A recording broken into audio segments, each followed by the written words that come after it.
আচ্ছা, অহিংসা মানে কি কেবলই মার না খাওয়া, বা ধরুন যে কোনো অন্যায় মুখ বুজে সহ্য করে যাওয়া? মহাত্মা গান্ধী আর জওহরলাল নেহরুর মধ্যে হওয়া একটা ছোট্ট আলাপ কিন্তু আমাদের এই ধারণাটাকেই একদম বদলে দিতে পারে। আসুন, সচিত্র বালগাথাই থেকে নেওয়া সেই গল্পটাই একটু শোনা যাক।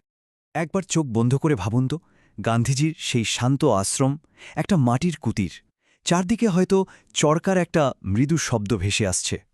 ঠিক এমনই একটা সাধারণ পরিবেশে একটা সাধারণ দিনে শুরু হতে চলেছিল এক অসাধারণ কথোপকথন। আর সেই শান্ত পরিবেশে এসে পৌঁছলেন পণ্ডিত জওহরলাল নেহেরু। ভাবুন, দুই প্রজন্মের দুই ভিন্ন ভাবনার নেতা এক হলেন। আর ঠিক এইখান থেকেই কিন্তু গল্পটা একটা নতুন মোড় নিতে শুরু করে। কুটিরের ভেতরটা ছিল বেশ আবছা অন্ধকার, আর তাতেই ঘটল একটা ছোট্ট ঘটনা। গান্ধীজির রাখা একটা লাঠিতে হোঁচট খেলেন নেহেরু। স্বাভাবিকভাবেই তার মনে বিরক্তি তো এলোই, কিন্তু তার সাথে সাথেই জন্ম নিল বেশ জরুরি একটা প্রশ্ন। নেহরুর প্রশ্নটা ছিল খুবই সোজাসাপটা, কিন্তু এর মানেটা ছিল অনেক গভীর।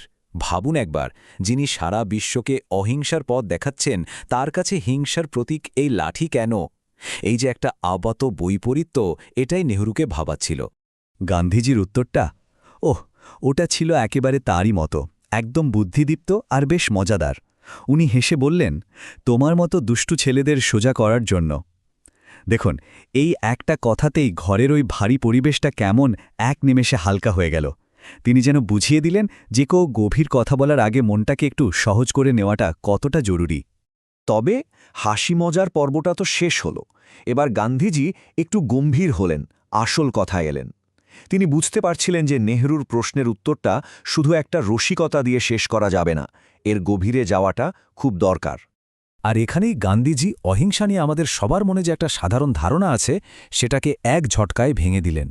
তিনি পরিষ্কার করে দিলেন যে অহিংসার বাণী কিন্তু এটা নয় যে যে কেউ এসে মেরে যাবে আর আমরা সেটা মুখ বুঝে সহ্য করব। না, এর মানে দুর্বল হয়ে অন্যায় মেনে নেওয়া বা নিষ্ক্রিয় হয়ে বসে থাকা একদমই নয়। আর এরপর তিনি যে কথাটা বললেন, সেটাই ছিল এই পুরো গল্পের সার। তিনি বললেন, অন্যায়ের বিরুদ্ধে আত্মরক্ষার উপায় সংগ্রহ করাও নীতির একটি অংশ। বুঝলেন তো, গান্ধীজির কাছে অহিংসা মানে কাপুরুষতা নয়, বরং অন্যায়ের সামনে রুখে দাঁড়ানোর জন্য নিজেকে তৈরি রাখা, আত্মরক্ষার জন্য তৈরি থাকাটাও একটা নীতি। এটা আসলে একটা সক্রিয় প্রতিরোধ, চুপচাপ আত্মসমর্পণ করা নয়। ভাবা যায়, একটা সামান্য হোঁচট খাওয়ার ঘটনা, আর সেখান থেকে আলোচনাটা কোথায় চলে গেল? প্রথমে একটা সাধারণ প্রশ্ন, তারপর এলো একটা মজার উত্তর, আর তার শেষে কিনা জীবনের এত বড় একটা দর্শন। এটাই তো ছিল গান্ধীজির শেখানোর একটা অসাধারণ ধরন। এই ছোট্ট ঘটনা থেকে আমরা আরও একটা জিনিস শিখতে পারি, তাই না?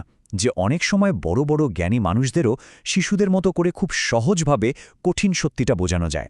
আসলে তো গভীর জ্ঞান অনেক সময় এমনই সরলতার মোড়কে আমাদের কাছে ধরা দেয়। তাহলে শেষ পর্যন্ত এই গল্পটা থেকে আমরা ঠিক কি শিখলাম? আসল শিক্ষাটা হলো, অহিংসা মানে কিন্তু ভীরুতা নয়, বরং এটা একটা সচেতন প্রতিরোধ। অন্যায়কে থামানোর জন্য শক্তি অর্জন করাটাও কিন্তু অহিংসারই একটা জরুরি অংশ। এখন প্রশ্নটা হলো, আজকের দিনে দাঁড়িয়ে আমরা গান্ধীজির এই শিক্ষাকে কিভাবে দেখব? একটা শক্তি হিসেবে নাকি একটা দুর্বলতা হিসেবে? ভাবার বিষয় কিন্তু।